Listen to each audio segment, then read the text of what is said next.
하나님 말씀 빌립보서 1장 12절에서 26절 말씀 봉독하겠습니다. 형제들아, 내가 당한 일이 도리어 복음 전파에 진전이 된 줄을 너희가 알기를 원하노라. 이러므로 나의 매임이 그리스도 안에서 모든 시위대안과 그 밖의 모든 사람에게 나타났으니 형제 중 다수가 나의 매임으로 말미암아 주 안에서 신뢰함으로 겁없이 하나님의 말씀을 더욱 담대히 전하게 되었느니라. 어떤 이들은 투기와 분쟁으로, 어떤 이들은 착한 뜻으로 그리스도를 전파하나니 이들은 내가 복음을 변증하기 위하여 세우심을 받은 줄 알고 사랑으로 하나 그들은 나의 매임에 괴로움을 더하게 할 줄로 생각하여 순수하지 못하게 다툼으로 그리스도를 전파하느니라. 그러면 무엇이냐? 거칠으로 하나 참으로 하나 무슨 방도로 하든지 전파되는 것은 그리스도니 이로써 나는 기뻐하고 또한 기뻐하리라. 이것이 너희의 간구와 예수 그리스도의 성령의 도우심으로 나를 구원에 이르게 할 줄을 아는 고로 나의 간절한 기대와 소망을 따라 아무 일이든지 부끄러워하지 아니하고 지금도 전과 같이 온전히 담대하여 살든지 죽든지 내 몸에서 그리스도가 존귀하게 되게 하려 하노니 이는 내게 사는 것이 그리스도니 죽는 것도 유익함이라. 그러나 만일 육신으로 사는 이것이 내 일의 열매일진데 무엇을 택해야 하려는지 나는 알지 못하노라. 내가 그 둘 사이에 끼었으니 차라리 세상을 떠나서 그리스도와 함께 있는 것이 훨씬 더 좋은 일이라. 그렇게 하고 싶으나 내가 육신으로 있는 것이 너희를 위하여 더 유익하리라. 내가 살 것과 너희 믿음의 진보와 기쁨을 위하여 너희 무리와 함께 거할 이것을 확실히 아노니 내가 다시 너희와 같이 있으므로 그리스도 예수 안에서 너희 자랑이 나로 말미암아 풍성하게 하려 함이라. 아멘. 과거에 어떤 우리나라에서 제일 중심이 되는 어떤 곳에서 한번 목사님들 초청을 한 일이 있습니다. 그런데 그날따라 차를 타고 가는데 저 안남동 쪽에 가서 차가 너무 밀려가지고 도저히 초청한 시간을 맞출 수가 없었어요. 그래서 제가 운전수 하는 우리 부목사 보고 늦으면 안 되니까 오늘 교통위반 좀 하자. 고속도로 다니는, 버스 다니는 곳으로 한 번만 딱지 뛸 생각하고 가자. 이래가지고 착 갔어요. 가서 가보니까 시간 전에 그래도 도착을 했습니다.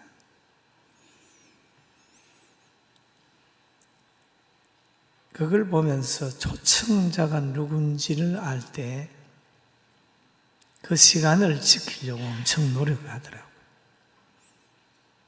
그래서 저는 가끔 고민합니다. 예배 시간 안 지켜지는 거, 늦게 오시는 분들 보면서 왜 그럴까 고민하다가 하나님에 대한 그 절대적인 그런 게 없어서 그런가? 초청자를 누군지 몰라서 그렇지 않는가? 여러분, 대통령이 초청을 했는데 늦을 수는 없잖아요.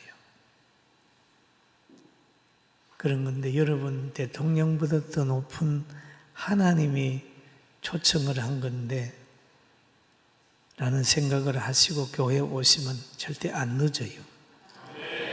믿습니까? 옆 사람 보고 하나님이 당신을 초청하셨습니다.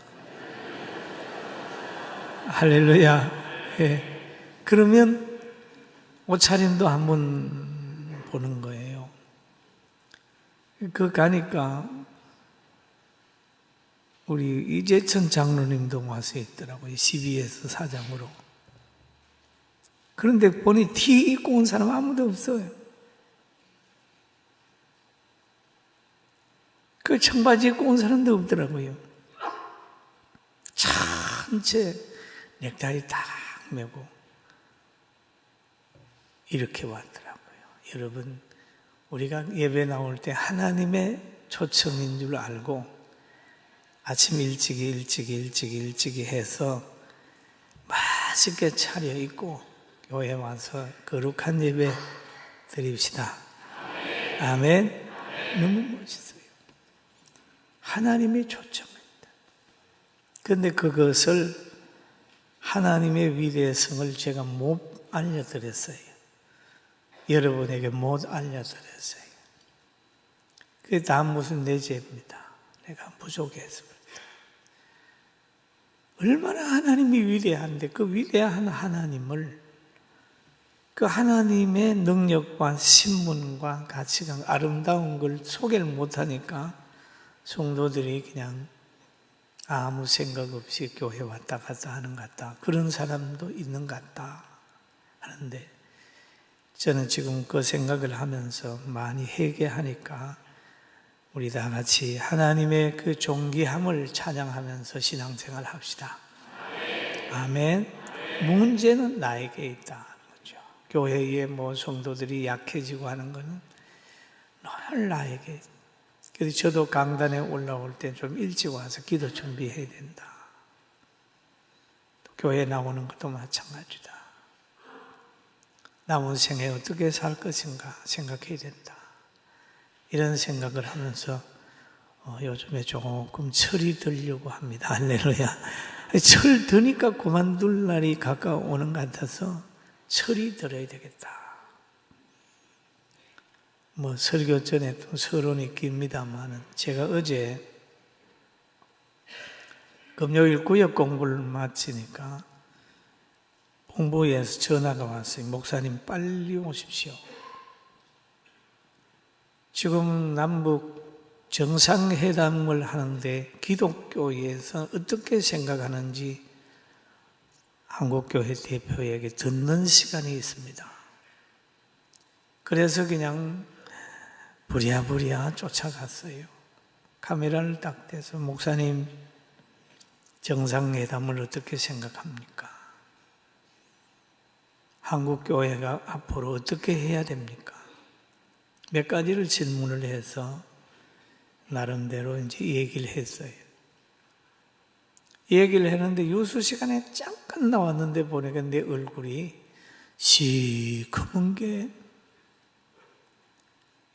엄청 영적으로도 떨어지고 얼굴도 시커멓고 그걸 제가 보고 충격을 먹었어요. 야, 저게 왜 난 안 저런데 저렇네. 봤더니 참 얼굴이 안 좋다. 왜냐하면 갑자기 오라고 그래 갔으니 불도 어두운데 화장도 안 하고 했으니 유서 본부는 저 금목사 중병이라도 걸린 것 같다 생각했을 거예요. 제 아내하고 보다가 내가 왜 저래? 그러다가 오늘은 강단에 나올 때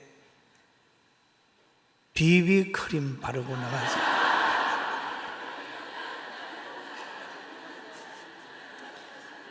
그래서 야, 화장 안 하고 카메라 앞에 서는 거 참 위험하다. 그게 뭐 10년, 20년도 갈 수 있는데 그래서 오늘 아침에는 내가 너무 충격을 받으니까 우리 집사람이 그거 보라고 네? 그거 보라고 그렇게 자기 잘났다고 얼굴 훤하다고 그랬더니 그거 보라고 다른 목사님들은 다 얼굴이 훤한데 저 혼자 시커멓게 해가지고 그래서 여러분 우리가 속도 중요하지만 끝도 중요하고 하나님 앞에 초청받을 때의 마음가짐 중요하니까 우리가 믿음으로 삽시다.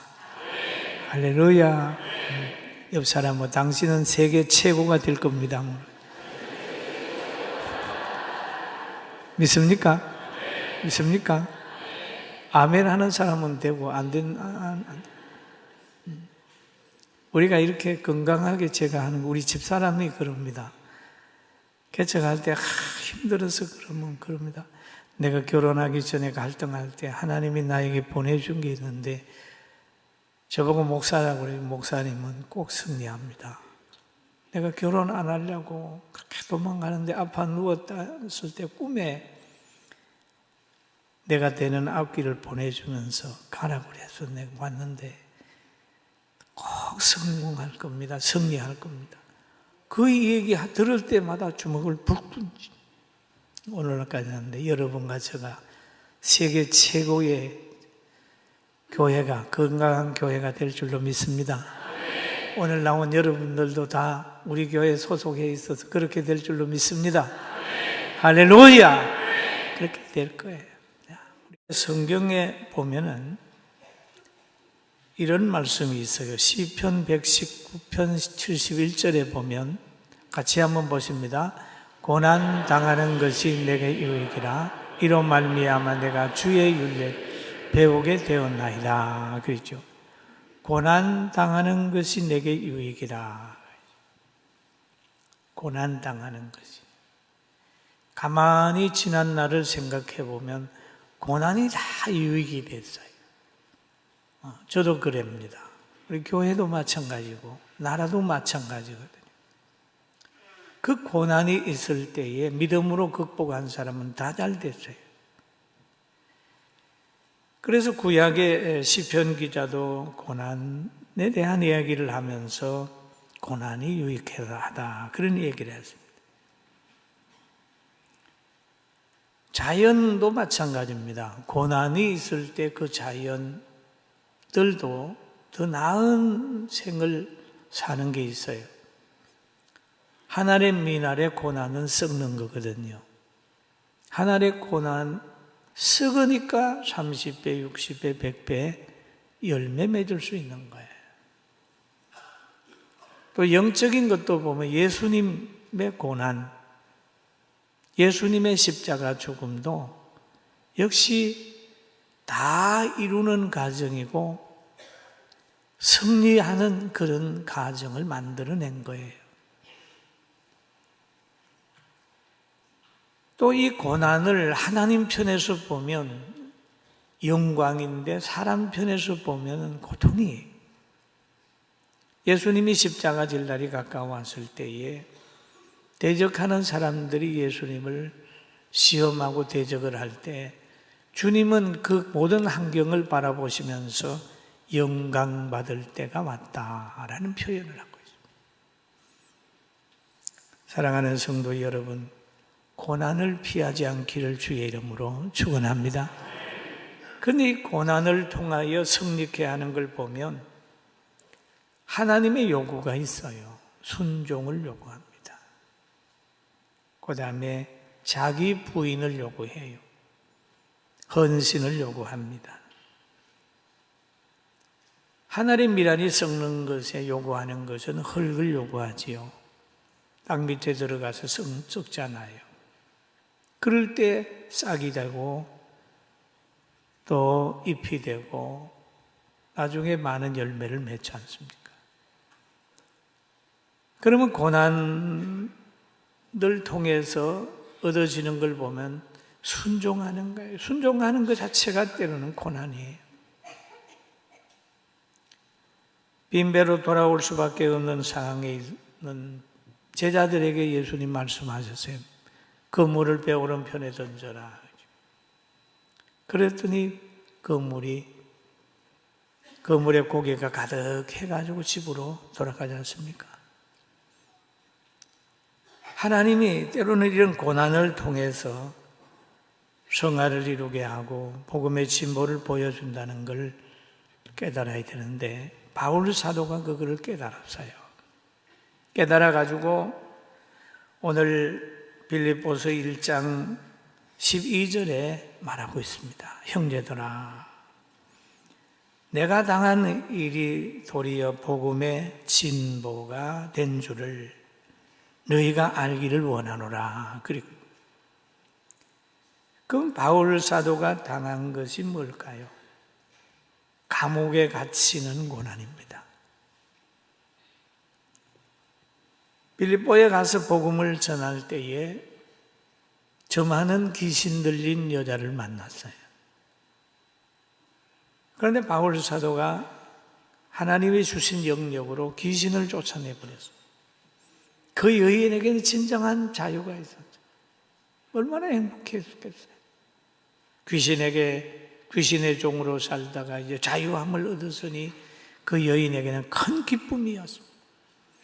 그런데 그를 통하여 돈을 벌던 주인은 바울이 자기 돈 버는 거 방해했다고 그만 고소를 해가지고 바울 사도가 강가에 끌려가는 거예요. 가서 많은 매를 맞았어요. 그리고 차거리가 채워지게 되고 밤에 감옥에 간 거예요. 그랬는데 하나님의 역사하심으로 인하여 요셉의 꿈대로 요셉이 잘 됐어요. 총리가 되고 또 요셉이 부자가 된 거예요. 부자 나라의 총리가 된 거예요. 흉년이 오게 되니까 요셉의 형제들이 다 그 나라에 가가지고 요셉의 도움을 받고 살게 되는 겁니다. 요셉의 꿈대로 됐어요. 그러니 아버지가 세상을 떠난 후에 요셉이 혹시 자기들에게 복수할까봐 그렇게 부들부들 떨고 있었습니다. 그럴 때 요셉이 한 말이 당신들이 한 거지만 그 뒤에는 하나님이 역사하셨고 하나님이 나를 많은 사람 구원시키기 위하여 애굽으로 보내서 오늘 이 자리에 세워주셨으니 형님들 염려하지 마십시오. 할렐루야. 이런 역사관을 가지고 있을 때에 정적을 해야 하지 않습니다. 그러나 세상적인 가치관을 가지게 되면 자기 반대하는 사람을 항상 치려고 그런다. 그러면 계속 악순환이 시작이 되는 것. 사랑하는 성도 여러분, 우리는 지금까지 여러분을 연단하고 미워했던 사람이다 할지라도 하나님이 오늘날 이렇게 순수한 신앙을 가지게 하기 위하여 역사한 줄 알고 용서하고 사랑하고 오히려 돕는 자가 되기를 주의 이름으로 축원합니다. 할렐루야. 우리나라가 그런 나라 같아요. 북한도 그런 나라가 돼야 돼요. 할렐루야. 예. 그리고 여기에 보면은 창세기 50장 21절을 한번 같이 봅니다. 당신들은 두려워하지 마소서. 내가 당신들과 당신들의 자녀를 기르리다 하고 그들을 간곡한 말로 위로하였더라. 이제는 용서할 뿐만 아니라 적극적으로 당신과 당신의 자녀들을 기르리다.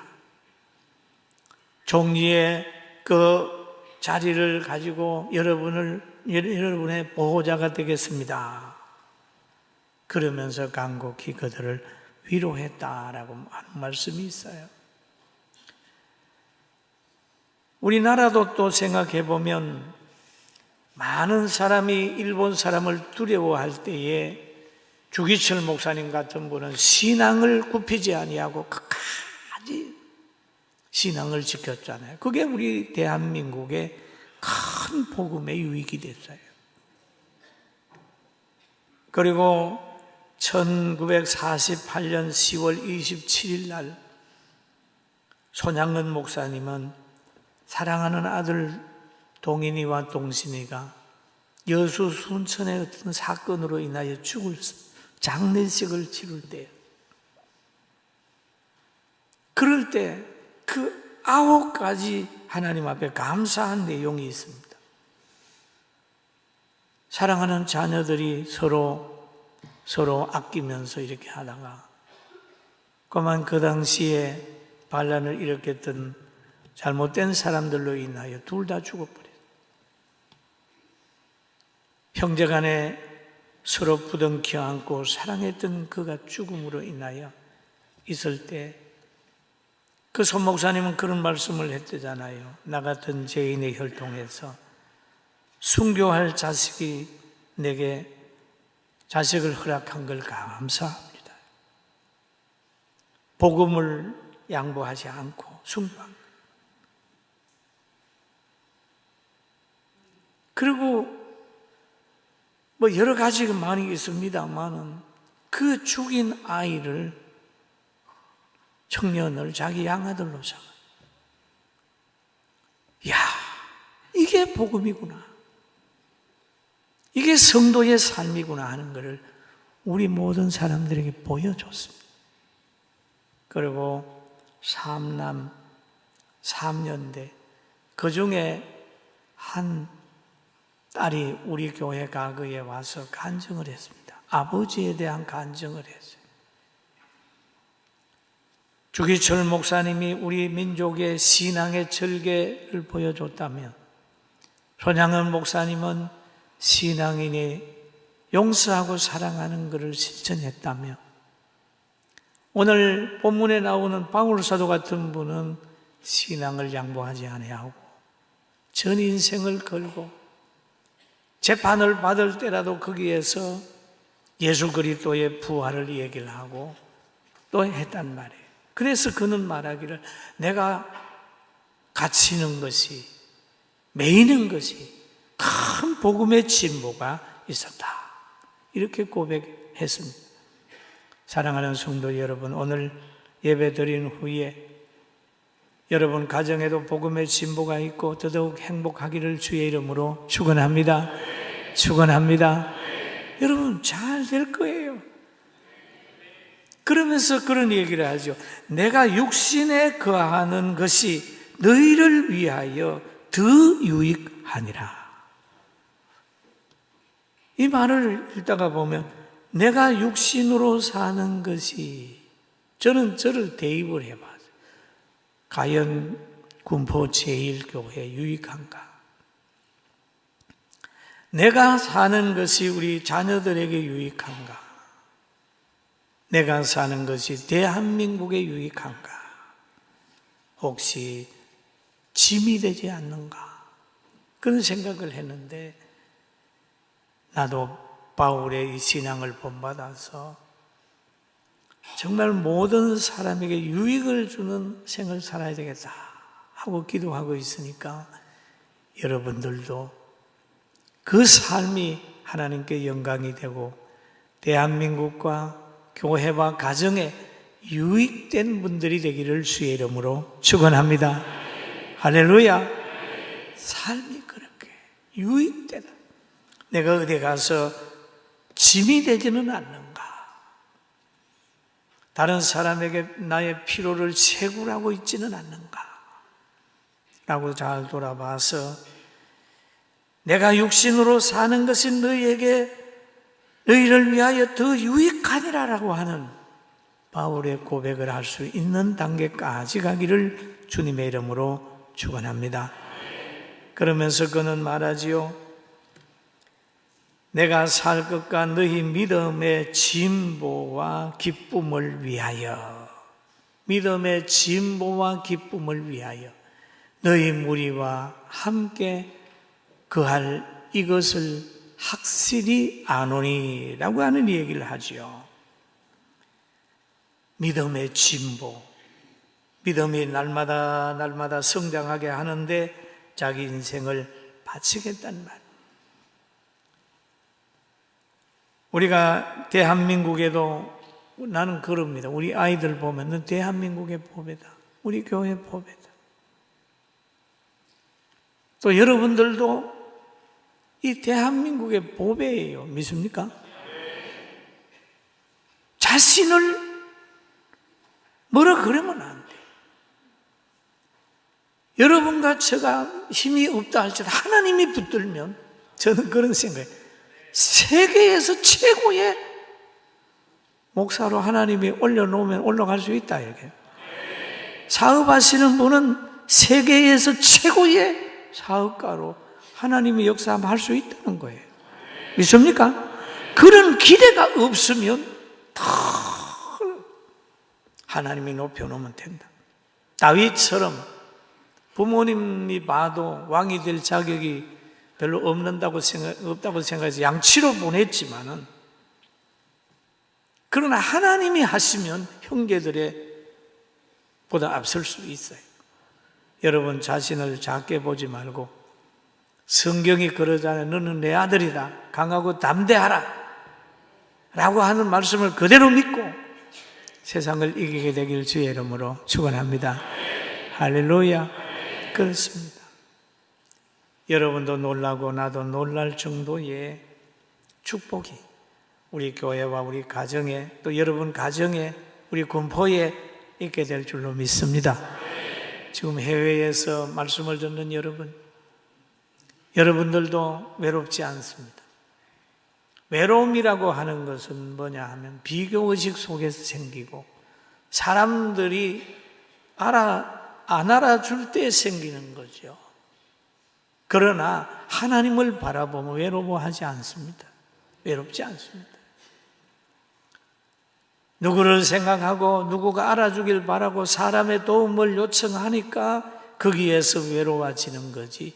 심령천국이라고 기도하게 되면 고요한 산 바위 밑에 그렇게 행복한 자리가 될 수가 없어요. 오늘부터 외로움을 다 없애하시고 해외에 있다 할지라도 그곳에 하나님이 함께하는 줄 알고 열심히 기도해서 승리하는 여러분 되길 주의 이름으로 축원합니다. 사랑하는 여러분, 우리는 하나님의 사랑받고 있어요. 전능하신 하나님의 손이 우리와 함께 있습니다. 바울 사도가 감옥에서 찬송하고 기도하고 복음의 진보를 이루며 많은 사람들에게 정죄를 받으며 재판을 받을 때라도 예수 그리스도의 부활을 증거했을 때 하나님은 천부장을 동원해서 그를 호위하고 붙들어 준 것처럼 이 세상 속에서 여러분 우리 모두를 붙들어 주는 줄로 믿고 담대하게 살기를 주의 이름으로 축원합니다. 할렐루야. 믿습니까?